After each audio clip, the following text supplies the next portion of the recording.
आपको दूंगा लॉयड के 1.5 टन के 4 स्टार का डेमो, जो कि काफ़ी हद तक बेटर है और कूलिंग के मामले में भी अच्छा है। तो सीरीज की बात करेंगे, एक्सट्रीम सीरीज का मॉडल है, मॉडल नंबर है GLS18i4 FWCXV मॉडल है, जो कि इन्वर्टर सीरीज का मॉडल है, 1.5 टन है और 4 स्टार है। सो स्टार्ट करने से पहले मैं ये कहूँगा कि लाइक एंड सब्सक्राइब जरूर कीजिए अगर आप मेरे चैनल पे नए हैं। तो पुराने हैं तो मेरे यूजर्स पहले से ही मेरी वीडियो देखते हैं। तो स्टार्ट करते हैं डेमो। इसके जितने भी फीचर्स आते हैं, जितने भी इसमें क्वालिटी आती है, वो मैं आपको सारी डिटेल रिव्यू में दूंगा। तो सबसे पहले बात करते हैं कूलिंग कैपेसिटी को लेके। कंपनी इसमें कूलिंग कैपेसिटी देती है 5050 वाट की cooling capacity maximum. Minimum cooling capacity देती है 2525 वाट। जितने भी इन्वर्टर एसी आते हैं वो 2 स्पीड पे कूलिंग कैपेसिटी अपनी स्टार्टिंग पे देते हैं, यानी हाई कैपेसिटी पे चलना और 50% कैपेसिटी पे चलना, 2 कूलिंग कैपेसिटी इसलिए देते हैं, इसीलिए मैंने आपको मैक्सिमम एंड मिनिमम बताई है। ISER की बात करेंगे, जो कि इंडियन सीजनल एनर्जी एफिशिएंसी होता है, तो 4.53 इसका ISER है। पावर इनपुट की बात करेंगे तो 1345 वॉट इसका पावर इनपुट है, जो कि मैक्सिमम है। मिनिमम की बात करूंगा तो 540 वॉट इसका मिनिमम पावर इनपुट है, जो कि स्टार्टिंग में एसी स्टार्ट होते ही लेता है।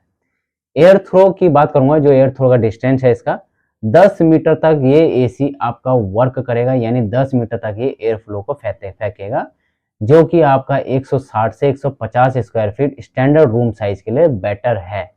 अब मैं बात करूंगा इसके नॉइज लेवल की। जो इंडोर नॉइज लेवल है वो 40 dB के करीब है। जो आउटडोर नॉइज लेवल है वो है 57 dB। आउटडोर से तो फर्क नहीं पड़ता है, मेनली खासकर इंडोर से पड़ता है, क्योंकि इंडोर जो होता है आपका रूम के अंदर यूज होता है और वहाँ पे बच्चे होते हैं, बूढ़े बुजुर्ग होते हैं, उनको नींद जैसे डिस्टर्ब ना हो कुछ ऐसे, तो उसके लिए नॉइज लेवल मेन होता है आपका इंडोर का। तो नॉइज लेवल भी ठीक ठाक है। वोल्टेज की बात करेंगे तो वोल्टेज इसमें 100 से लेके 300 वोल्ट तक इसका है, यानी वोल्टेज फ्री स्टेबलाइजर ऑपरेशन है, यानी आपको इस एसी में स्टेबलाइजर लगाने की भी जरूरत नहीं है। मान लीजिए आपका कुछ भी खराब होता है स्टेबलाइजर वगैरह फ्री या फ्लक्चुएशन के द्वारा, तो आप कंपनी से भी बोल सकते हैं कि आपने ऑलरेडी इसमें 100 से नीचे वोल्टेज दे रखा है, जबकि मेरे यहाँ पे इतनी वोल्टेज नहीं आ रही है, तो ये कैसे ही इसमें खराब हो गया। आप उसको फ्री ऑफ कॉस्ट भी चेंज करवा सकते हैं कंपनी से लेके। बात करेंगे इसके कंप्रेसर की, तो जो इसका कंप्रेसर है रोटरी कंप्रेसर आता है, जो कि 52 डिग्री तक टेस्टेड है, यानी 52 डिग्री तक इसका कंप्रेसर भी टेस्टेड है, ताकि बाहर का टेम्परेचर अगर ज्यादा हाई भी हो तो उस कंडीशन में भी इसका कंप्रेसर ट्रिप नहीं करेगा। ये सबसे बड़ा प्लस पॉइंट है। अब बात करूंगा मैं इसके कन्वर्टेबल मोड्स की। 5-in-1 कन्वर्टेबल मोड्स आता है। 5-in-1 कन्वर्टेबल मोड्स कैसे यूज होता है, मान लीजिए घर में कोई नहीं है, एसी चल रहा है, बिजली खाली खपत हो रही है, तो उस कंडीशन में आप इसके मोड्स चेंज करके 40, 60, 80, 100 और ऑटो मोड पे भी यूज कर सकते हैं, जिसकी वजह से क्या होगा, आपकी बिजली काफी हद तक सेव हो जाएगी और मनी की भी काफी हद तक सेविंग होगी। सबसे प्लस पॉइंट यही होता है कि आप इस एसी को अपने हिसाब से चला सकते हैं, एक टाइप से रिमोट के द्वारा। रिमोट के द्वारा कैसे, C1, C2, C3 ऐसे लिखा हुआ आता है और CA लिखा आता है, जो कि ऑटो होता है, तो आप उसके द्वारा यूज कर सकते हैं। आपको रिमोट यूज करके ही पता चल जाएगा। स्मार्ट 4-वे और होता है। मान लीजिए एक पर्सन यहाँ बैठे, एक पर्सन कोने में बैठे हैं, और क्या होगा, गर्मी बहुत होती है। गर्मी के सीजन में क्या होता है कि हर किसी को बराबर कूलिंग चाहिए। मेरे को भी इतनी कूलिंग चाहिए कि ये भी लड़ाई झगड़ा करते रहते हैं कि मेरे को इतनी कूलिंग चाहिए, मेरी जगह से हट जाए।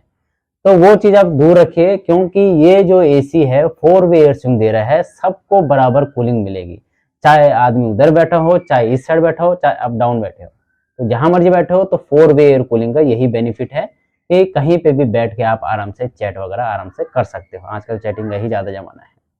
बात करेंगे रैपिड कूलिंग की। रैपिड कूलिंग से क्या मतलब है, मेरा रैपिड कूलिंग से ये मतलब है कि 18 डिग्री पर लगाते हो तो इंस्टेंट ये 45 सेकंड होते ही ये रैपिड कूलिंग देता है, यानी हाई फ्लो कूलिंग देता है। ये इसका बेनिफिट है। बात करेंगे इसके इंस्टॉलेशन चेक की। इंस्टॉलेशन चेक में क्या होता है, इंडोर और आउटडोर को लेके ये 15 टेस्ट करता है दोनों के, और 15 टेस्ट को चेक करते हुए बताता है कि आपका एसी जो है प्रॉपरली इंस्टॉल हुआ है या नहीं हुआ है। अगर नहीं हुआ है तो डायरेक्टली आप कंपनी वाले इंजीनियर को कॉल कीजिए, वो प्रॉपर तरीके से आएगा और प्रॉपर तरीके से क्लीनिंग को करेगा, ये उसका बेनिफिट होता है। बात करेंगे लो गैस डिटेक्शन की।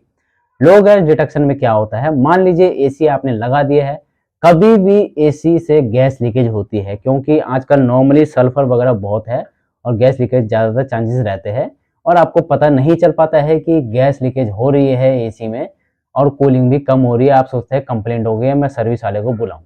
तो उस कंडीशन में क्या होगा, यहाँ पे ये एरर को शो कर देगा, जिसकी वजह से आपको तुरंत पता चल जाए कि मेरे एसी में गैस लीकेज हो रही है। अगर वारंटी के अंदर पता चलता है तो यानी फ्री ऑफ कॉस्ट होगा आपका गैस से लीकेज वगैरह। बात करेंगे क्लीन फिल्टर इंडिकेशन की। सीएल लिखा आता है, मान लीजिए फिल्टर में इसके ज्यादा डस्ट जम गई है, क्योंकि रूम की जितनी भी एयर है उसको खींचता है, साथ ही साथ जो रूम के अंदर जो डस्ट है उनको भी ये खींचता है और फिल्टर में जाम कर देता है, जिसकी वजह से वो एयर प्रॉपर्ली जब वो खींचेगा तो एयर प्रॉपर्ली वहां पे घुस नहीं पाती है, रूम की जो हॉट एयर होती है, जिसकी वजह से क्या होता है, कूलिंग बंद हो जाती है। तो यहाँ पे ये क्लीन फिल्टर इंडिकेशन का भी इंडिकेट करता रहेगा कि आप इसके फिल्टर को क्लीन कीजिए। बात करेंगे वाईफाई रेडी की। इसमें वाईफाई है बट ऑप्शनल है। ऑप्शनल का मेरा ये मतलब है कि इस वाले एसी में आप वाईफाई की रिक्वायरमेंट ही दे सकते हो। अगर आपको चाहिए कि मेरे को इस एसी में वाईफाई लगवाना है तो आप कंपनी वाले इंजीनियर को बोल सकते हो, वो वाईफाई का एक डिवाइस लगाते हैं एसी में, जिसका समाधान सॉल्यूशन आपके एसी में रहता है। कुछ कुछ एसी होता है जिसमें ऑप्शनल नहीं रहता है, बट इस वाले एसी में वाईफाई आपका ऑप्शनल है, जो आप लगा भी सकते हो, और आपको नहीं लगाना है तो रहने दो, मत लगाइए, ये आपकी चॉइस होती है।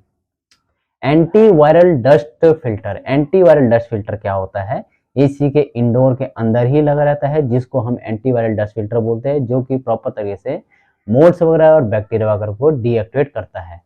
PM 2.5 फिल्टर होता है। PM 2.5 फिल्टर क्या होता है, जो कि रूम के अंदर जो पतली पतली डस्ट होती है उसको ये क्या करता है, डीएक्टिवेट करता है, साथ ही साथ उसमें जो कण वगैरह होते हैं, बैक्टीरिया वगैरह होते हैं, उनको भी ये कण को दूर करता है। PM का मतलब होता है पार्टिकुलेट मैटर, जो कि बालों से भी पतला छोटा डस्ट जिसको बोलते हैं, उसको बोलते हैं 2.5 लेवल के डस्ट।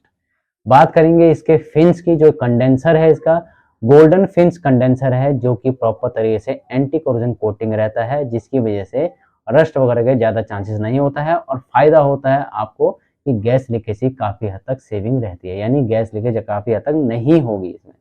गैस की बात करेंगे तो कंपनी इसमें रेफ्रिजरेंट जो देती है R32 रेफ्रिजरेंट देती है, जो कि इको फ्रेंडली रहती है और ओजोन लेयर को काफी हद तक ये सेफ रखती है, इसको बोलते हैं इको फ्रेंडली गैस, इसीलिए।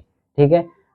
कॉपर है, 100% कॉपर है। कॉपर जो होता है आजकल सभी एसीओ में आता है, पर कॉपर का क्या बेनिफिट है कि वो ड्यूरेबल होता है, लॉन्ग लास्टिंग होता है और रिपेयरेबल भी होता है। लास्टली मैं अब बात करूंगा वारंटी को लेके। कंपनी इसमें 5 ईयर की कंपोनेंट वारंटी दे रही है, जो कि विदाउट गैस के साथ होती है। गैस की 1 ही साल की आती है, बाकी प्लस 5 साल की टोटल आती है, और 10 साल की इसके इन्वर्टर कंप्रेसर की वारंटी आती है। सो आज मैंने आपको लॉयड के 1.5 टन 4 स्टार के बारे में बताया है। अगर इस एसी में कुछ पूछना हो तो जरूर पूछिए, और मेरे चैनल को like, subscribe and bell icon को दबाना ना भूले। Thank you.